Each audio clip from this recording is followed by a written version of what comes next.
Si en lloc d'un producte exclusiu com les angules el que es vol és economitzar, hi ha l'opció de fer el menjar a casa. Els ginys de cuina d'avui dia són un gran ajut per aconseguir-ho. Un altre dels avantatges és el control sobre tots els ingredients del plat que preparem.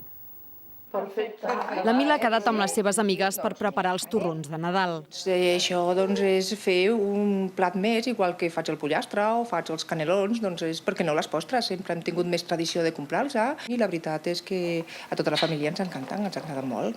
Els ingredients clàssics, les receptes de sempre i les aportacions d'un robot triturador els permeten elaborar torrons fets a mida de les necessitats de cada consumidor. Tenen una qualitat que tu saps que has posat tots els ingredients naturals i que a tu t'agraden.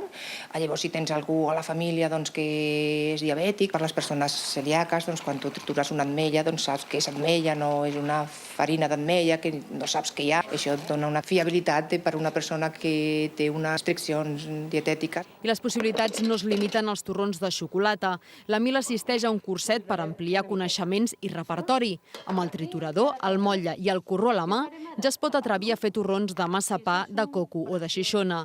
I quan li pregunten on ha comprat els torrons, fa aquesta cara de satisfacció.